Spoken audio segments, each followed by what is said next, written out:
address the problem. And I'm going to share the details of the algorithm that we developed along with the simulation results and discussions, and I will finish with a few concluding remarks. Multi-label classification is an extension of regular or traditional classification where problem instances can belong to multiple labels at the same time. In such problems, class labels are generally correlated and codependent.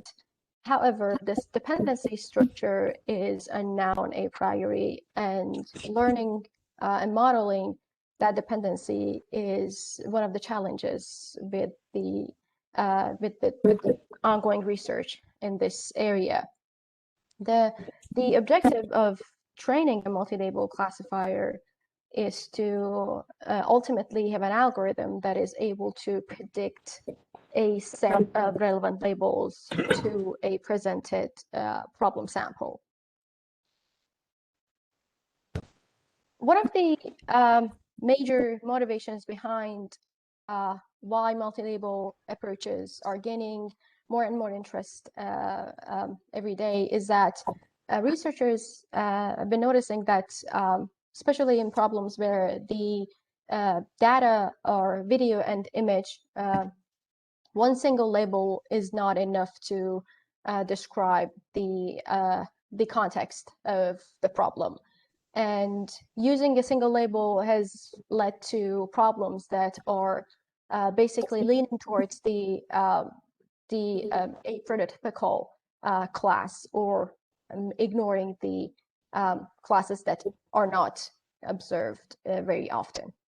And researchers from different domains have started formulating their problems in terms of multi-label classification, such as in remote sensing or multiple object tracking problems, web page tagging or information retrieval, and also semantic scene understanding, where the objective classes are generally dependent and correlated and are really suitable for being formulated as multi-label problems. As I mentioned, in multi-label problems, class labels are dependent in different levels. Some correlations are shared globally, but most of the time, interesting correlations are shared only locally, and it is of interest and importance to explore the correlations in a local level rather than in global level. And different methods consider different combinations of label correlations. Some consider only pairwise correlations, some consider higher order correlations. And they have, in different literature, have proposed using different tools such as tree structures or graph representations, as well as hypergraphs or sequence modeling to basically learn the label dependency excuse me, structure from the data. The existing literature on multi-label classification approaches have been traditionally decomposed or divided into two major approaches. The first set of approaches are problem transformation methods, where the multi-label problem is formulated as a multi-class problem, or basically the multi-label data set is transformed to a multi-class data set. The binary relevance methods treat each label independently and separately. Therefore, they tend to disregard the potentially useful correlation information. Label power set methods transform the data set by taking each combination of the labels that is observed in the training data as a unique label and transform it into a multi-class problem. And there are pairwise ranking methods that basically transform the multi-label classification problem to a ranking problem. The second second family of the approaches tend to take the existing multi-class algorithms and adapt them to the multi-label setting, such as those that are built based on decision trees or those that are built based on neural networks and instance-based methods. A few of the more important challenges with some of these methods is that, as I mentioned, that binary relevance methods, they tend to ignore the potentially useful label correlations. On the other hand, even the extensions of these binary relevance methods that tend to capture label correlations in some sense, they have really high computational complexity because they treat each label separately. So with problems with a large number of labels, they tend to be really daunting and difficult to solve. Also, methods, for instance, like instance-based methods, they are affected with the properties of the feature space, such as the existing feature noise or missing features to a large degree. So there is a need to improve the existing literature and come up with more ideas to address some of these challenges. From the aspect of leveraging the label correlations, one set of the algorithms completely disregard the label correlations, such as the binary relevance methods or multi-label k-nearest neighborhoods. Some other methods look into the correlations that exist in the pairs of the labels, such as the ranking methods or methods based on regularization, or those that consider graph representations for the class labels. And the high order methods consider correlations, basically considered effective, each label, all other labels, such as the classifier chaining approaches or methods based on hypergraphs or methods based on deep neural networks that's usually using recurrent neural networks to model the sequential relation between the labels.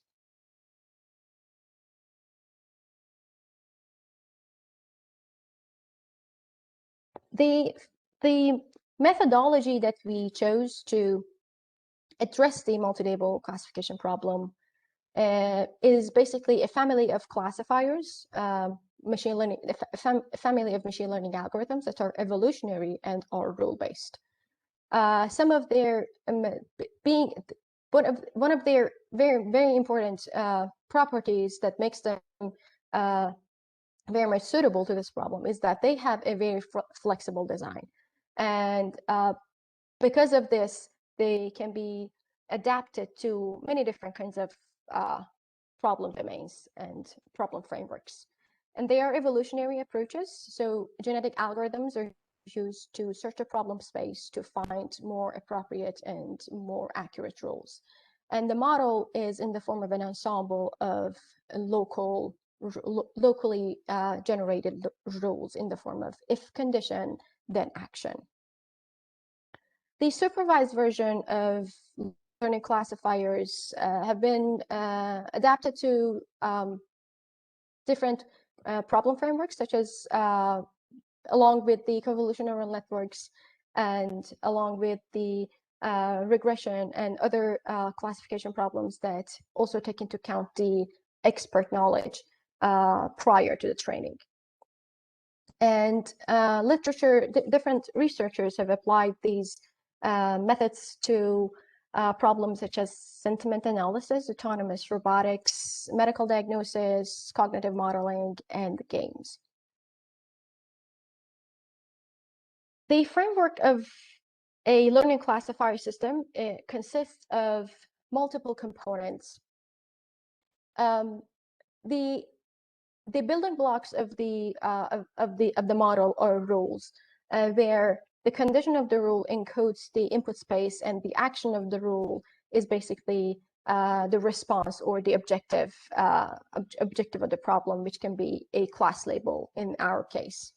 And each classifier accompanies a few parameters, including their fitness that represents how accurate or how useful they are, their experience, as well as the number of their copies in the model. Um, Usually with the modern learning classifiers, the population of the rules starts empty and covering is responsible for creating the initial classifiers. Um, and once the set of the initial classifiers are, once the population of rules is populated enough, the genetic algorithm kicks in and starts searching the problem space by picking two classifiers and generating two offsprings that are expected to be better than their parents. The prediction component of the algorithm is responsible for calculating the response of the model to a given sample, and deletion and subsumption are two mechanisms that are basically responsible for pruning the model and getting rid of the rules that are too specific or are not very accurate.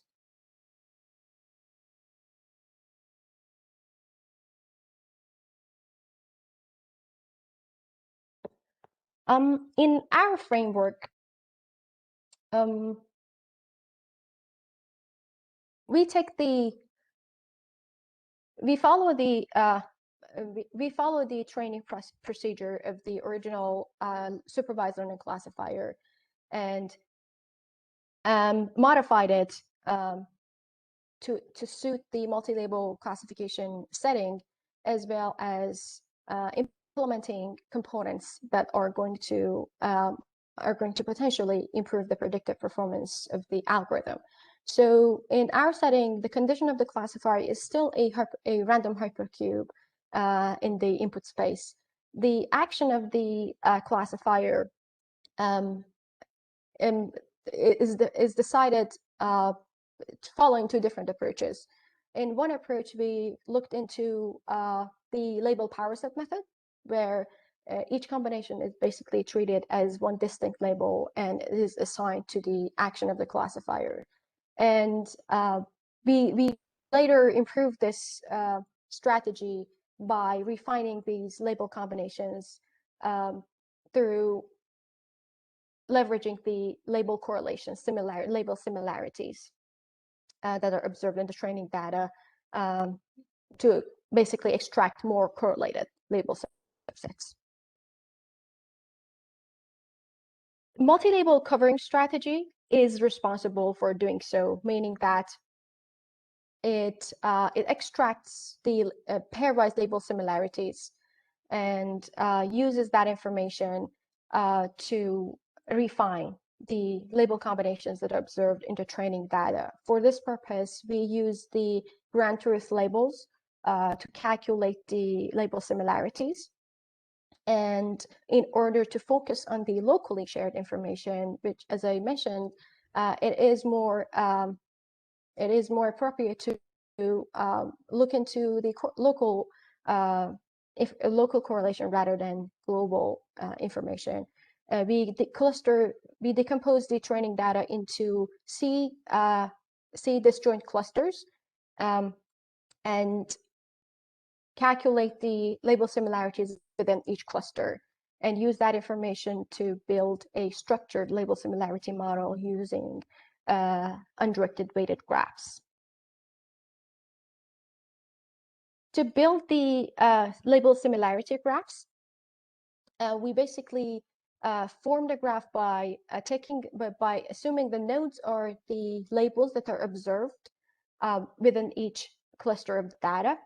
The edges exist between two nodes if the similarity between the two vertices is non-zero, and the similarity in our case is calculated using the cosine similarity measure of two label vectors. In our case, we decided to enforce a minimum similarity threshold on our similarity graph in order to obtain a sparse graph representation and get rid of the not very similar or not very correlated basically edges and be able to explore the components of the graph after we assign the similarity threshold.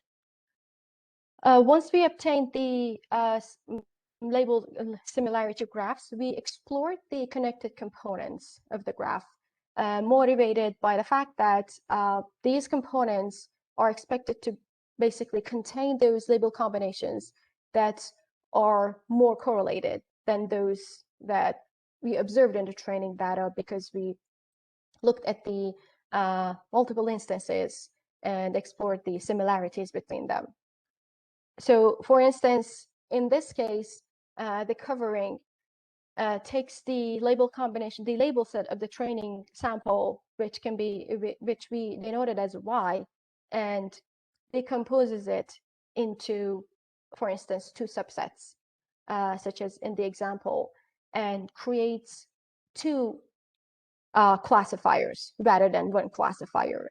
And this approach is expected to initialize a population with classifiers that have more accurate actions compared to using the label power set approach.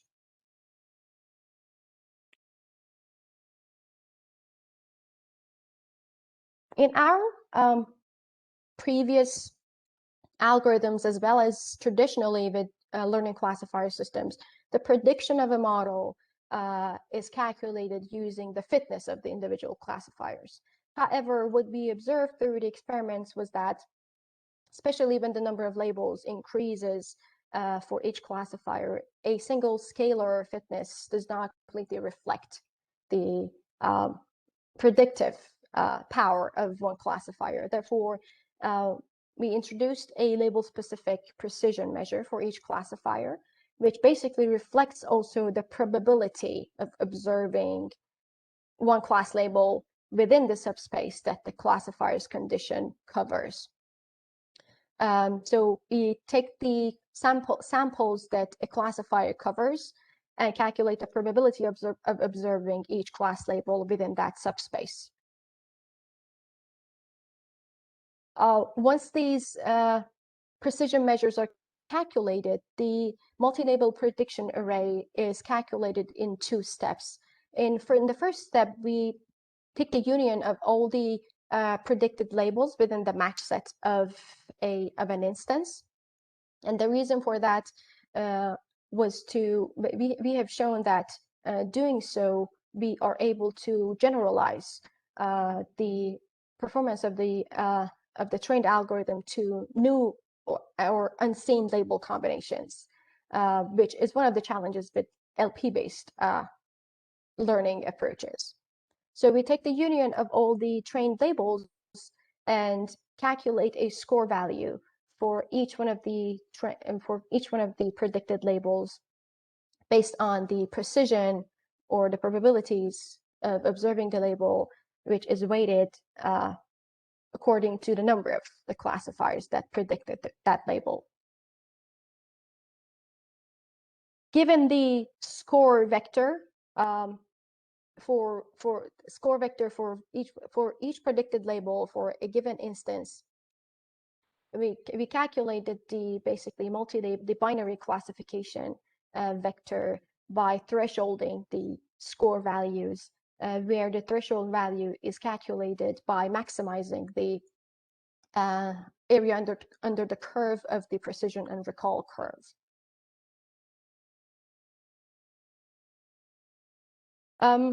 I am going to go through the summary of the algorithm very quickly.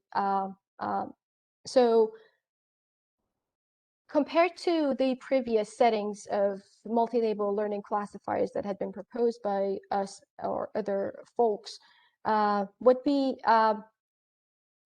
changed in this setting was to first cluster the data to focus on the local correlation, and then build the sparse label similarity graphs within each cluster of the data. The training starts like the other algorithm from empty population and reads one sample, and the covering algorithm, the covering mechanism, creates the initial classifiers. And once for each training instance, a match set is created, and the parameters of the classifiers within the match set are updated with respect to the ground truth label of the presented instance. And during the test, the multi-label prediction array takes care of creating the match set and calculating the score values for each one of the predicted label, and then the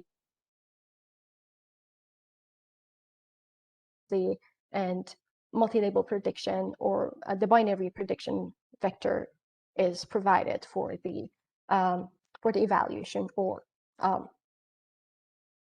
the class, that the decision making for the classes.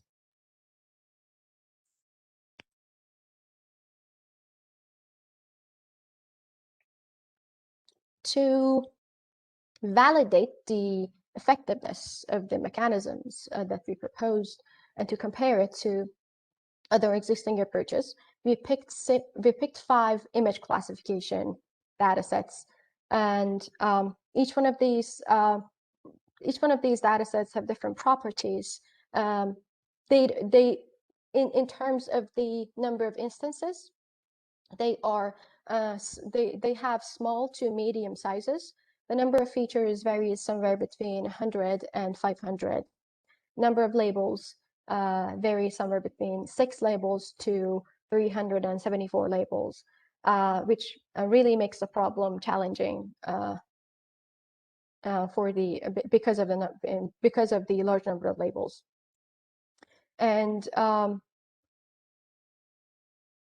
since the Pascal visual object recognition challenge data set, the raw images are available for this data set. So we took the pre-trained VGG16 convolutional neural network algorithm and extracted a 256-dimensional feature map for each image.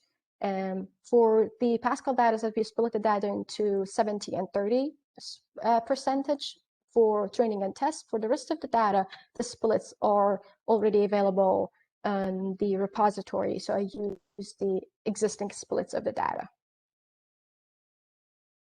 For the comparison, from the first order methods. Can I ask you a question, Shabnam? Can we go back? Yeah. Sure. Why did you pick these 5 data set? Is there any reason that you picked this 5 data set, or what?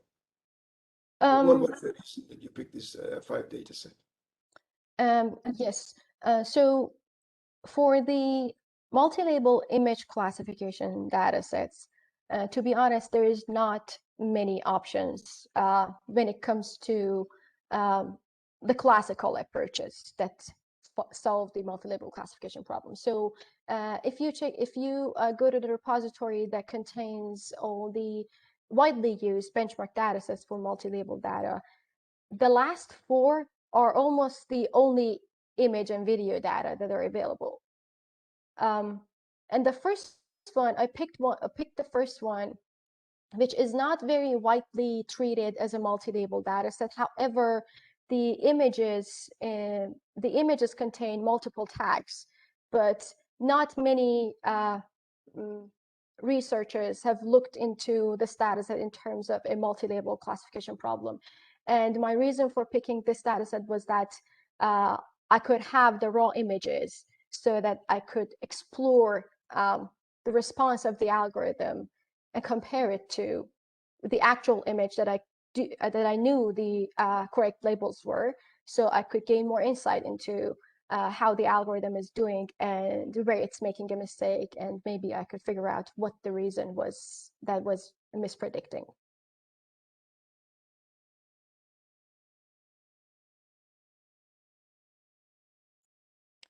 So from the first order methods, we picked multi-label k-nearest neighborhood. From the second order methods, we picked calibrated label ranking. And from the higher order methods, we used the multi-label rule-based classifier system, which was our previously published work for multi-label learning classifiers, as well as random k-label set, classifier chaining, and hierarchy of multi-label classifiers.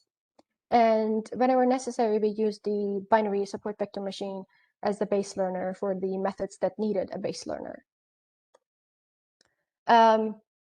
the hyperparameter tuning, one of the most challenging aspects of training an accurate multi-label learning classifier system is the parameter tuning.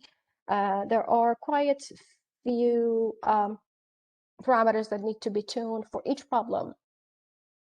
One of the most important ones is the number of maximum number of the classifiers, which we picked through cross-validation as well as the probability of not specifying a feature for the condition of a classifier.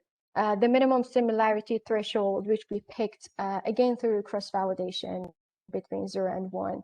And for the rest of the algorithms, we did the hyperparameter tuning according to the literature, such as the value of the K, which is the label subsets for Raquel, as well as MLK and N. The details of these hyperparameter tunings are available in our paper if you are interested. To report the performances, one evaluation measure that we used was average accuracy, which is basically an example-based measure. It basically looks into how well an algorithm was able to predict the entire label set of a given training instance. And the second measure was macro averaged F-score, which is a label-specific measure and is very much affected by the existing imbalance in the training data, and can basically capture the performance of the model and each label independently. And the third measure was rank-based precision, which uses the ranking or the scoring of the labels that is produced by the trained algorithm to calculate how well the algorithm is doing.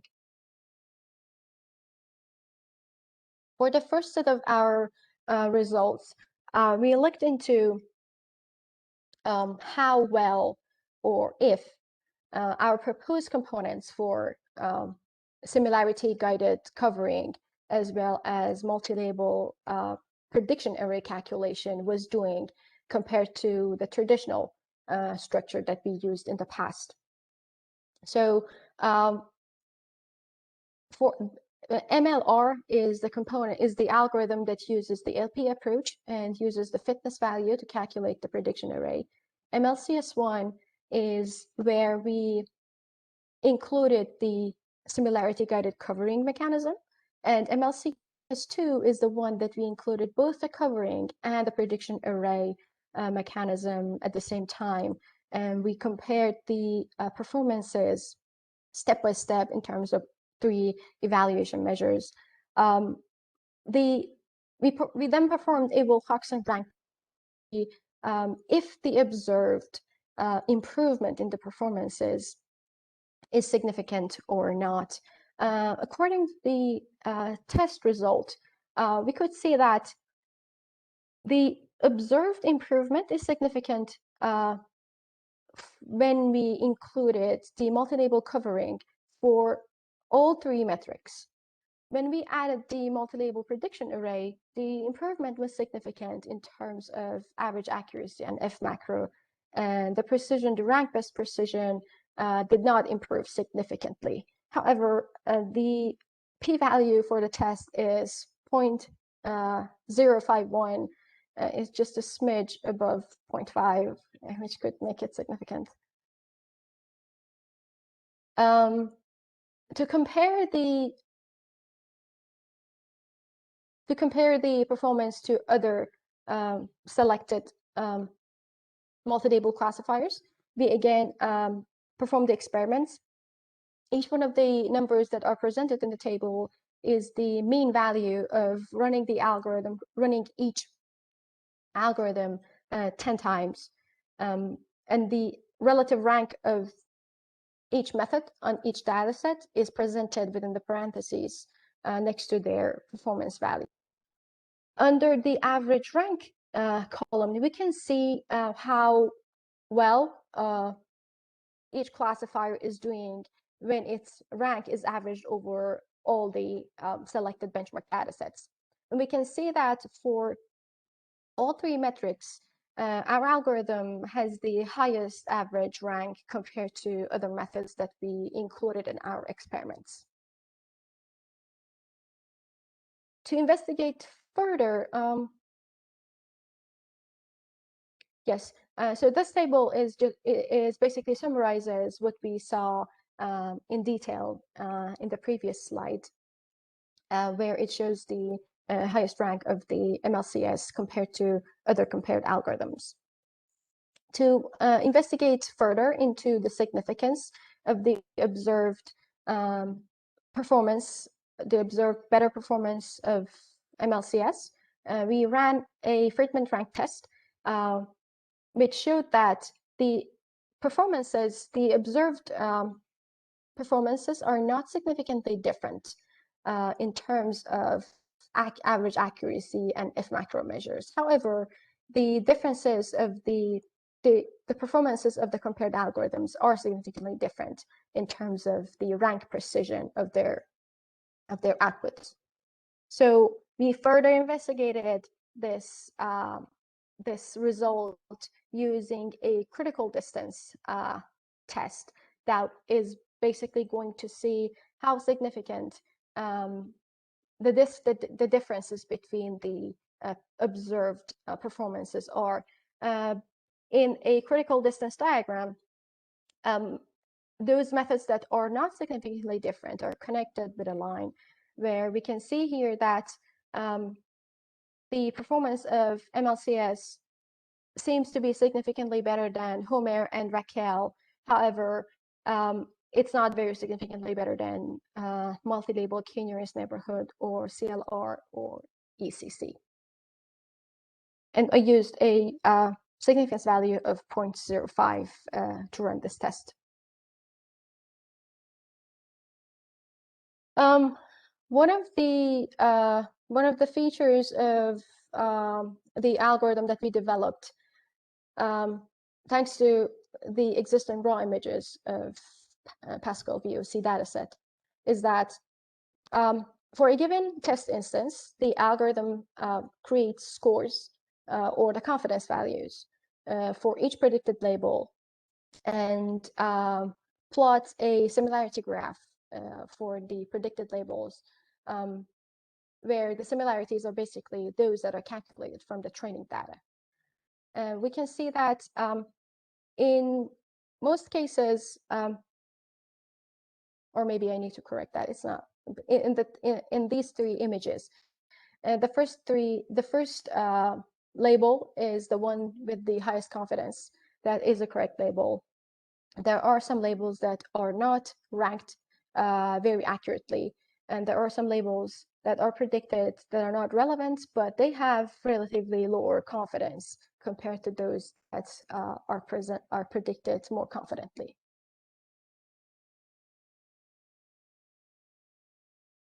Well, to conclude, what we did in this research was to propose a covering scheme that uses the label similarity information in the training data to extract more correlated label subsets to initialize the classifiers in the multi-label classifier system. The prediction array that uses label-specific precision values has shown an improvement over the method that used only fitness values, and improved the performance of the overall performance of the algorithm. We were able to show through experiments that MLCS significantly improves our baseline, and it also improves. It also has a better performance than other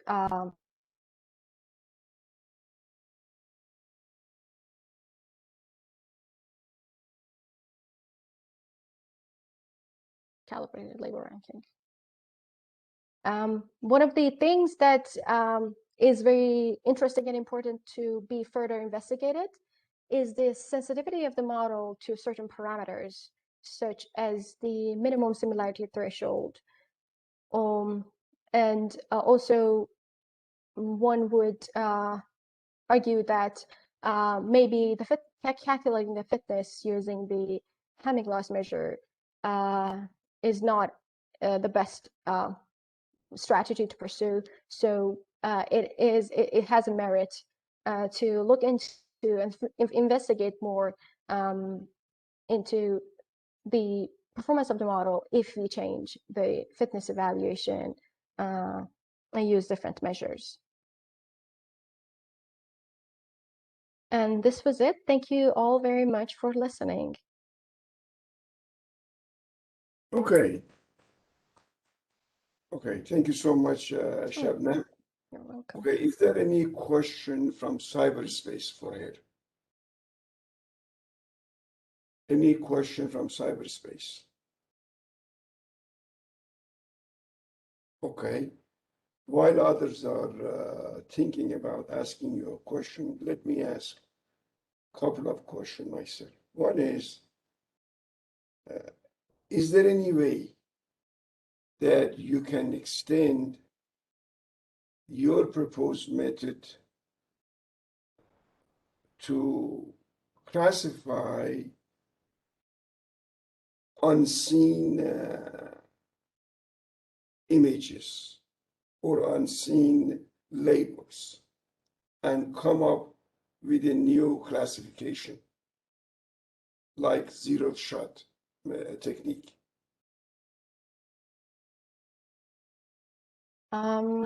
I think it's a little far down the road, but I can think of hypothetically possible strategies to pursue.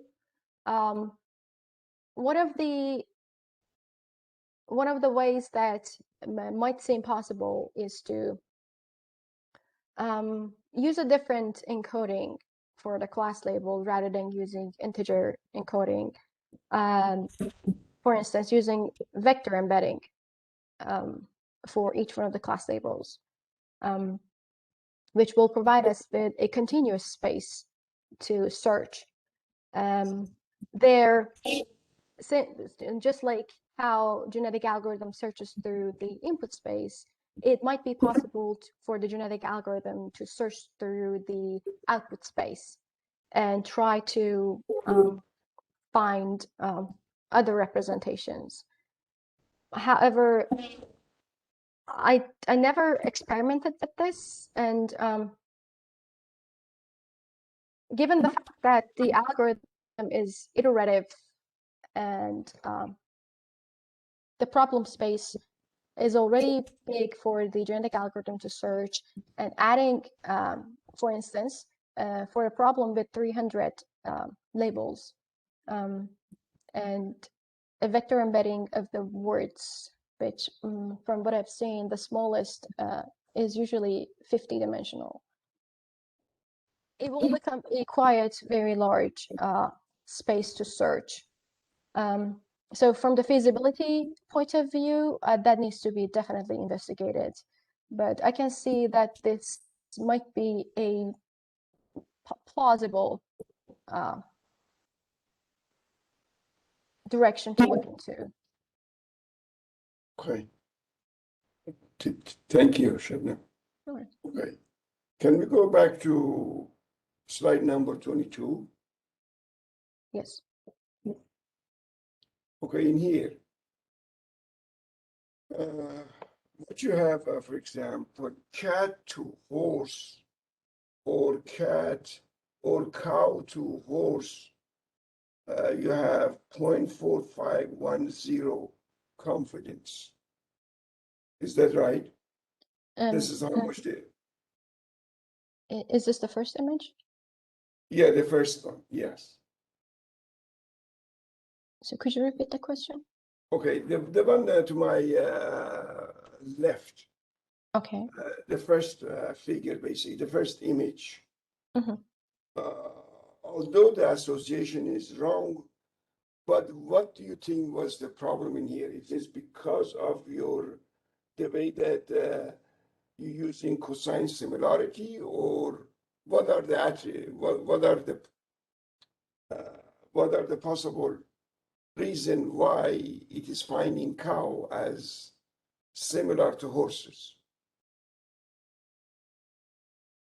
So as far as the similarity is concerned, if we look at the similarity graph to the right of the leftmost image, we can see that in that subspace, cow and horse are not considered similar, meaning that we ran this experiment with delta equal to 0.1, meaning that the similarity calculated for the label horse and cow is below 0.1. The reason that we see a label predicted that is cow, that is predicted for this image, is that the classifiers are not perfectly accurate. So especially because the similarity is deemed to be 0 between these two labels, the label cow is predicted only because there are classifiers that are matching this image and predicting label cow. So it means that either the features are not very accurate to represent the image, or there are classifiers, or both at the same time, there are classifiers that are not very accurate, and the subspace that they're covering is misunderstanding the context of the image. However, we can see, for instance, the label sheep is predicted most likely because it has a relatively large correlation with horse compared to the overall correlation that I observed in the training data. Its similarity with horse is 0.24. So it seems that this label is predicted because we have many classifiers that have these two labels at the same time. And once the classifier predicts horse, sheep comes with it. So it seems that similarity, the way that we capture the similarity needs to be refined in this case. Okay, thank you. Sure.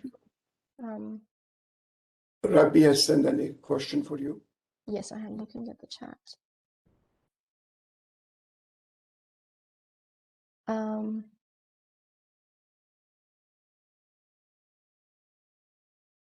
So the first question, yes, NUS, NUSE white data set is one of the data set that is used in the literature.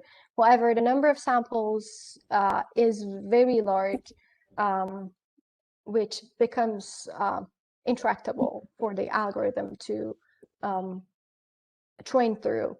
One thing that I could do was to use a subset of the data set to train the algorithm. But that was the reason why I did not use. I did experiment with that data set, but it didn't converge within a reasonable amount of time. I hope that answers your question. Yes, thank you. Sure. So is there any comparison of the model with other models? So I did compare the MLCS algorithm with 5 or 6 other algorithms. I did not compare it to deep learning approaches because they are just different family of learners, and we already know an evolutionary based rule-based classifier cannot beat the state of the art of the convolutional neural networks. So, but they are totally different family of classifiers and machine learning algorithms. That is why I did not compare them. Okay. Have you done any testing and training performance comparison? If you are referring to checking if the model is overfitting or not overfitting, yes, I did compare that. The algorithm prints out the training performance as well as the testing performance. However, as far as the comparison is concerned with other methods, I used only test performances to compare. Why Wilcoxon test is needed? So it's a standard, it's one of the standard approaches when there are multiple algorithms that are being trained on multiple data sets, then we want to compare them. The Wilcoxon rank test, because it's a non-parametric test, it doesn't make any assumption about the underlying process of the observed mean values of the performances, especially when the number of experiments is small. So that's why I used rank test to see how different the compared algorithms are.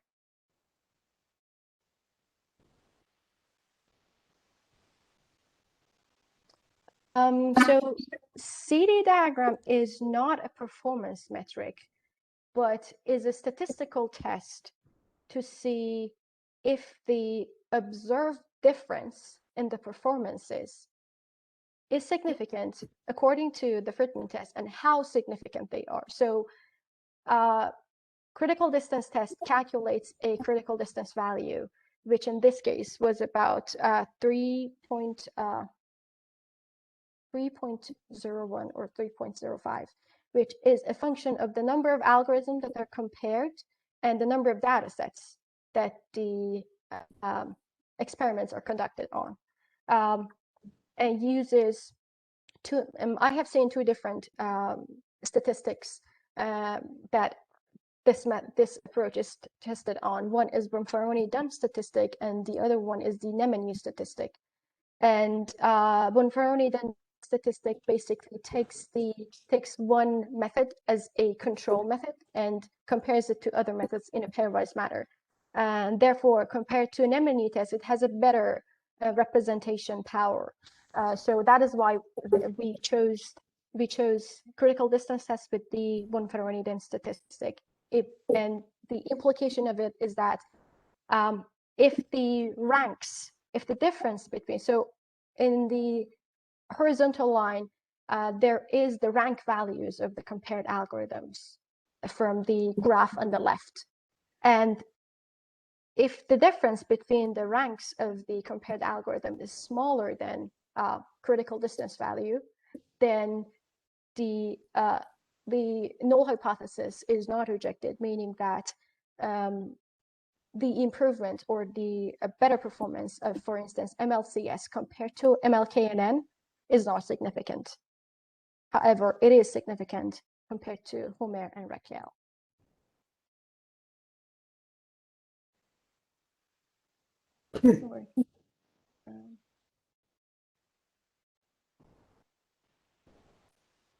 So the last question is, at what instance will this approach be preferred to deep neural networks? That is a question to answer. Different machine learning algorithms that have their own merits. With multi-label classification, for instance, different methods such as MLKNN, they are really fast to run, they're really fast to perform, do a prototype to have a baseline. So each different method have its own merit. If for instance, you are running a computer vision task and the accuracy of the model is of very critical importance, of course you should go for a convolutional neural network model. But for instance, when we are dealing with the document classification, when you have, for instance, binary valued features, deep neural network model may not be the best approach to follow. So that's why there are other algorithms that are developed over years and decades, and people are still working on them. And that is why they're not being abolished just because deep neural networks are doing it better on certain tasks.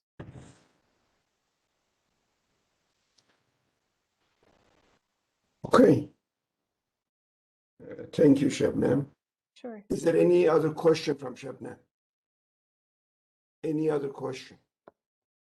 Okay. Well, we're gonna thank Shabnam again. Thank you so much. You're welcome. It was a pleasure. Next week, presenter is Thaddeus. And then I think 3 weeks after that, 2 weeks after that is going to be Solomon. And then I'm going to be assigning the rest of our student for the remaining part of the summer. If you have any preference, please send your preference to me. Otherwise, we will assign you the presentation slot. With that, thank you again. Have a good weekend ahead. I hope to see you guys soon in the lab in person. Bye now. Bye. Thank you. Bye. Thank you so much.